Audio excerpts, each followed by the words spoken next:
Salam sejahtera, saudara-saudari sekalian, apa kabar semua? Nama saya ialah Dr. Lee dan saya berasal dari Bukit Mentajam, Pulau Pinang. Sekarang saya tinggal di Kluang Johor dan selamat menyertai Dr. Lee's Method Revision, ulang kaji.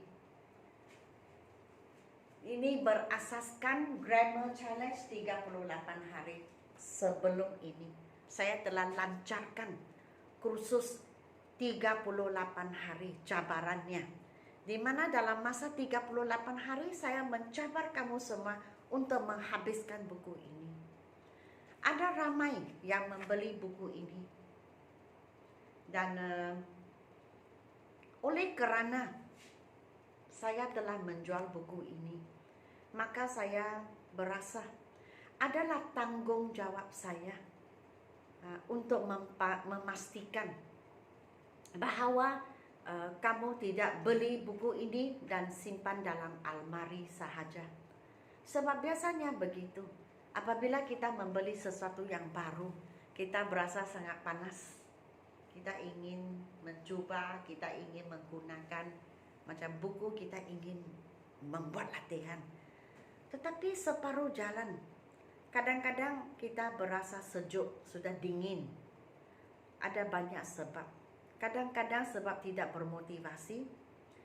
Kadang-kadang sebab ada minat yang lain timbul semasa kita membuat buku. Mungkin ada minat yang lain. Mungkin ada daya penarik yang lain. Atau mungkin ingin buat tetapi tidak ada masa. Atau ingin buat tetapi tidak ada sebarang bimbingan. Sebab seperti kita sedia maklum, sesuatu buku itu biasanya semakin susah. Bab yang pertama senang, tetapi akan semakin susah. Jikalau kita tidak ada panduan dan bimbingan, pasti ada ramai yang akan give up, macam melepaskan sahaja.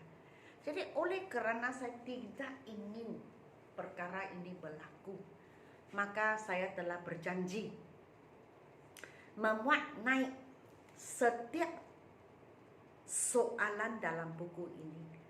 1324 soalan saya buat semua dalam video saya. Jadi jikalau kamu menonton video saya sebelum ini, lebih kurang saya memuat naik 180 video dalam 3 bahasa. Bahasa Malaysia, bahasa Inggeris dan bahasa Cina.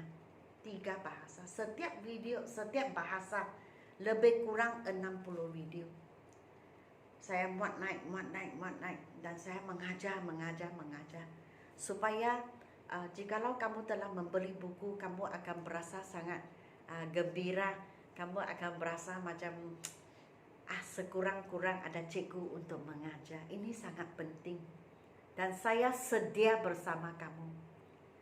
Dalam setiap video, dalam hati saya bersama kamu. Okey? Dan selepas 38 bab ini telah habis, maka saya pun berhenti beberapa minggu. Saya membuat demikian kerana saya ingin memberi kamu masa untuk menghabiskan buku sebelum saya melancarkan program yang lain. Jadi kamu tidak akan berasa macam tertekan, stres. Ayah mesti cepat habis sebab cikgu sudah habis muat naik. Saya belum habis, bagaimana? Saya tidak mau. Saya mau kamu benar-benar membuat dan berasa seronok semasa membuat latihan. Sebab itu selepas saya memuat naik video-video saya berhenti seketika. Dan sekarang I'm back. Saya sudah balik dan saya buat pusingan kedua. Kita panggil second cycle. Okey, pusingan kedua. Sama juga ke-38 bab ini masih sama. Lesson 4. Dalam buku ini, lesson 4 sama juga collective nouns. Tetapi, soalan di dalam buku ini lain daripada soalan yang saya keluarkan di papan putih. lain sama sekali. Jadi jikalau kamu sebelum ini menonton video saya ataupun membeli buku saya, buku ini, maka sekarang adalah pusingan kedua untuk kamu. Jadi saya panggilnya revision. Saya panggilnya ulang kaji. Jadi kamu dapat mengulang kaji buku ini. Dan saya rasa jikalau kamu ada peluang untuk membuat kali kedua, pasti kamu lebih memahami, pengetahuan kamu lebih mendalam selepas membuat pusingan kedua. Sebab seperti saya pernah memberitahu kamu semua, buku ini mempunyai 38 bab. Kita panggil core chapters. Yang 38 bab ini adalah paling penting. Setiap pelajar mesti tahu ini. Mesti tahu. Dan contohnya seseorang yang membuat 38 bab ini tingkatan 1. Apabila dia naik ke tingkatan 2, dia mau buat grammar, dia mesti buat 38 bab ini dulu. Kemudian ditambah dengan 2 atau 3 topik yang baru. Sebab 38 topik ini akan mesti kamu belajar setiap tahap yang kamu naik. Sampai kamu naik ke tahap 6, 7 pun sama juga. Yang 38 bab ini mesti belajar. Dia akan ikut kamu sampai ke pengakhiran. Oke. Hari ini kita buat bab yang actually lesson 4, masih di lesson 4. Tetapi exercise 4 juga. Ini adalah kerja rumah. Jadi saya pasti sebab sudah 1 minggu saya memuat naik video. Sudah 1 minggu. Jadi kerja rumah ini pun sudah 1 minggu. Jadi saya pasti kamu sudah buat. Jadi bolehlah tengok-tengok ada berapa betul. Okay? So yang pertama, kalau sekumpulan lebah, English kita panggil a swarm of bees. Dan kalau sekawan lembu, di sini oxen biasanya kita kata lembu jantan, a team of oxen. Sekumpulan arnab, a nest of rabbits. Sekumpulan serigala, a pack of wolves. Sekumpulan ayam, a brood of chickens. Sekumpulan kambing biri-biri, a flock of birds. A flock of birds pun a flock juga. A flock of sheep. Sekumpulan atau sekawan gajah, a herd of elephants. Sekumpulan monyet, a troop of monkeys. Sekumpulan cattle itu lembu, sekawan lembu, a herd of cattle atau cows. Sekumpulan tikus, a nest of mice. Sekumpulan burung, a flock of birds. Sekumpulan anak kucing, a litter of kittens. Okay, tengoklah kamu dapat berapa betul. Okay, sekarang saya ke masih di collective nouns, lesson 4 masih, lesson 4. Dan kali ini kita beralih ke benda. Benda sekumpulan kita panggil apa? Okey. Ini semua ditetapkan dalam grammar. Kita tak boleh ubah. Dan kita tidak boleh tanya mengapa. Sebab ia telah ditentukan dalam grammar. Okey. So, cuba kita tengok papan putih ya. A bale of cotton. Bale. Cotton kita tahu kapas. Apabila kita memetik kapas dari pokok-pokok, kita kumpulkan kapas dan lepas itu kita tekan. Akhirnya ia menjadi satu keping begini. Tetapi bukan nipis begini, tebal. Jadi kalau kita tengok dari jauh macam satu kotak yang besar. Okey? Mungkin 200 lebih kilogram. Jadi kita panggil dia apa? Yang kotak-kotak ini. Dia bukan disimpan dalam kotak. Ia ditekan. Kemudian ditekan dan ia menjadi satu macam kotak begitu. Jadi yang ini kita panggil a bale of cotton. Bunga, sejambak bunga, a bouquet of flowers. Sebutannya bouquet. Setandan pisang, a bunch of bananas. Segugus anggur, buah anggur, a bunch of grapes. Seikat kayu, a bundle of sticks.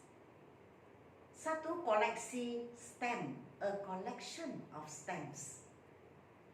A clump of trees.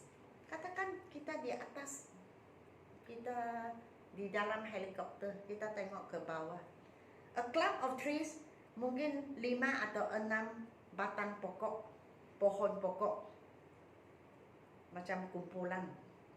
Begini, 5 pokok, kemudian jalan-jalan 5 pokok, 6 pokok begitu. Jadi satu kumpulan itu dipanggil a clump of trees. A fleet of motorcars. Fleet maksudnya satu kumpulan kereta bergerak bersama-sama. Contohnya ada menteri kah, perdana menteri kah, raja kah. Waktu dia dalam kereta, ada banyak kereta yang mengikuti rombongannya. Ada di depan, ada di belakang. Jadi rombongan inilah kita panggil a fleet of motorcars. Oke? So kalau kamu sudah faham, maka inilah kerja rumah kamu. Buatlah di rumah selepas kelas ini berakhir. Dan dalam video yang akan datang, saya akan membuat pembetulan dengan kamu semua. Oke? There is a dash. Dash maksudnya tempat kosong. Of sticks in the old hut. Hut itu pondok. Seikat kayu panggil apa? Mother bought a dash of grapes in the market yesterday. Segugus buah anggur panggil apa? Mr. Ling gave a dash of flowers to his wife. Sejambak bunga panggil apa? There is a dash of cotton in the farm. Dalam ladang ada satu macam kotak begitu besar. Cotton, kapas, itu panggil apa? I have a dash of stamps in my house. Satu koleksi stamp dipanggil apa? A dash of motorcars can be seen along Beach Street. Serombongan kereta bersama-sama, kita panggil apa? The farmer puts a dash of bananas in the basket. Setandan pisang, panggil apa? We saw a dash of trees along the river bank.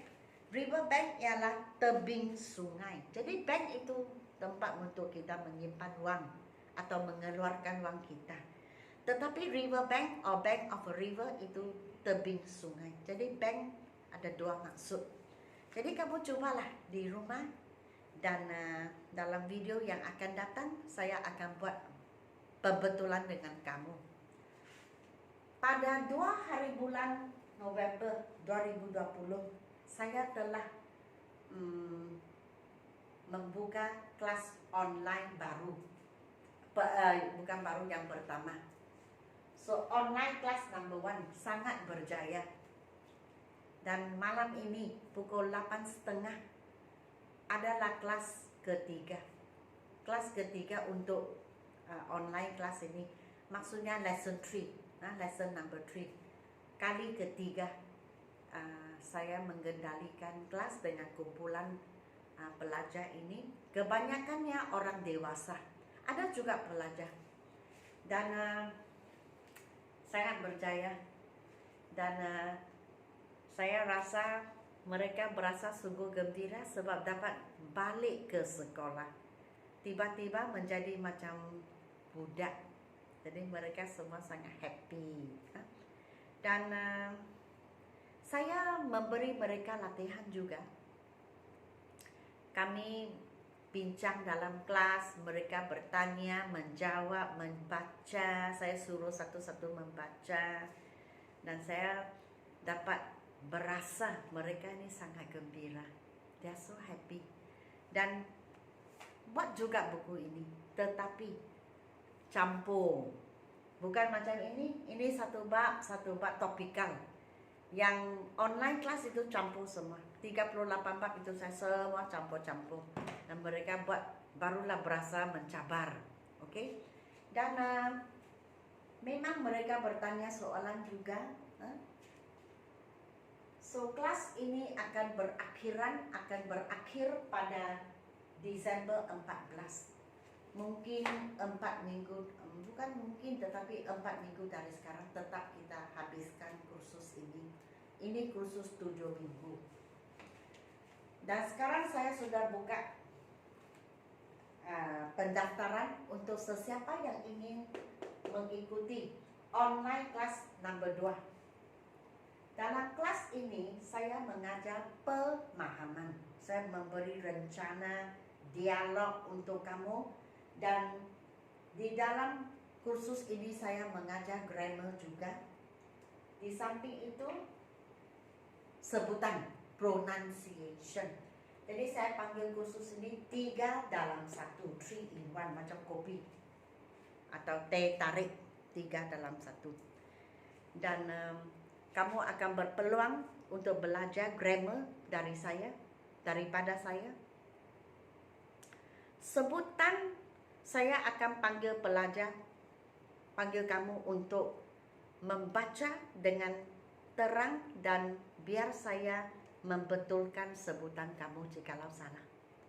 Jadi ini akan memberi confidence, memberi keyakinan kepada kamu untuk pada lain hari saya buka kelas perbualan, di mana saya mau kamu berbual-bual.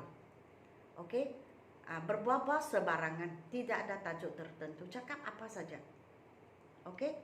Lepas itu baru saya buka kelas di mana saya fokus kepada public speaking. Maksudnya kamu mesti menyampaikan satu topik tertentu dalam masa mungkin 1 minit atau 2 minit. So kamu akan berasa semakin yakin terhadap diri dan terhadap bahasa ini. Okey? Jadi jikalau kamu ingin menyertai kelas ini, sila WhatsApp kepada saya 019 7878 299. Jadi sehingga saya berjumpa kamu dalam video yang akan datang, WhatsApp lah kepada saya. Jikalau kamu ingin menyertai online kelas ini, dan kita berjumpa lagi untuk latihan yang seterusnya dan kerja rumah ini.